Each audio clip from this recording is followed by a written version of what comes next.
എൻ്റെ ചർമ്മത്തെയും മാനസികാവസ്ഥയെയും ബ്ലോട്ടിങ്ങിനെയും മാറ്റിമറിച്ച 7 കുടലിന് രോഗശാന്തി നൽകുന്ന ഭക്ഷണങ്ങൾ. വർഷങ്ങളോളം എനിക്ക് പ്രത്യേക പ്രശ്നങ്ങളുണ്ടെന്ന് ഞാൻ കരുതി. ക്ലോക്ക് വർക്ക് പോലെ പൊട്ടിപ്പുറപ്പെട്ട മുഖക്കുരു, ക്രമരഹിതമായ മൂഡ് ഡിപ്സ്, വൈകുന്നേരത്തോടെ ഞാൻ 5 മാസം ഗർഭിണിയായി കാണപ്പെട്ട വളരെ മോശമായ വയറുവീർക്കൽ. ക്രീമുകൾ, ക്ലെൻസുകൾ, തെറാപ്പികൾ എന്നിവ പരീക്ഷിച്ചു. ഒന്നും തടസ്സപ്പെട്ടില്ല. ഒരു ദിവസം വരെ ഞാൻ ഒരു കാര്യത്തിൽ മാത്രം ശ്രദ്ധ കേന്ദ്രീകരിച്ചു: എൻ്റെ കുടലിൻ്റെ സുഖപ്പെടുത്തൽ. പതുക്കെ മറ്റെല്ലാം ശരിയായി വരാൻ തുടങ്ങി. എൻ്റെ ജീവിതം നിശബ്ദമായി മാറ്റിമറിച്ച 7 കുടലിന് പറ്റിയ ഭക്ഷണങ്ങൾ ഇതൊക്കെയാണ്. Bone broth. നിങ്ങളുടെ കുടൽപ്പാളിക്ക് ഒരു ഊഷ്മമായ ആലിംഗനം പോലെ അത് എൻ്റെ ദഹനത്തെ ശാന്തമാക്കുകയും വർഷങ്ങളായി ഞാൻ കണ്ടിട്ടില്ലാത്ത ഒരു മഞ്ഞുപോലെയുള്ള തിളക്കം എൻ്റെ ചർമ്മത്തിന് നൽകുകയും ചെയ്തു.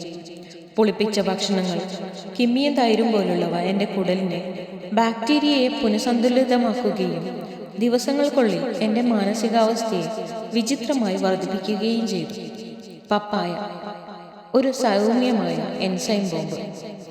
വീർക്കുന്നുണ്ടോ അതോ പോയോ? ദഹനം വെണ്ണ പോലെ മിനുസമാർന്നതാണ്. ചണവിത്ത് രാത്രി മുഴുവൻ കുതിർത്തത്. നാരുകൾ പ്ലസ് ഒമേഗ 3. വ്യക്തമായ ചർമ്മം, പതിവ് മലവിസർജനം, കുറഞ്ഞ ആസക്തി.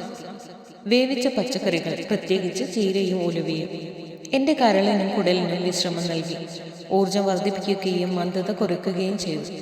ഒരു നുള്ള കറുവപ്പെട്ട ചേർത്ത വാഴപ്പഴം. Prebiotic magic. പഞ്ചസാര കൂടാതെ നല്ല പ്രാണികൾക്ക് ഭക്ഷണം നൽകി.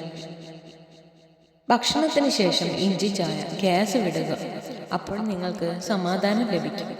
3 ആഴ്ചക്കുള്ളിൽ എൻ്റെ ചർമ്മം തിളങ്ങാൻ തുടങ്ങി. എൻ്റെ വയറ് പരന്നതായി തോന്നി. എൻ്റെ മാനസികാവസ്ഥ തകർന്ന ഫാൻ പോലെ ആടിയില്ല. ഗുളികകളൊന്നുമില്ല. No drama. നിങ്ങളെ തിരികെ സ്നേഹിക്കുന്ന ഭക്ഷണം മാത്രം നിങ്ങളുടെ കുടൽ സുഖപ്പെടുത്തുക. നിങ്ങൾ സുഖം തോന്നുക മാത്രമല്ല, നിങ്ങൾ സുഖം പ്രാപിക്കുകയും ചെയ്യും. If you love to watch this video, you can like, share and subscribe.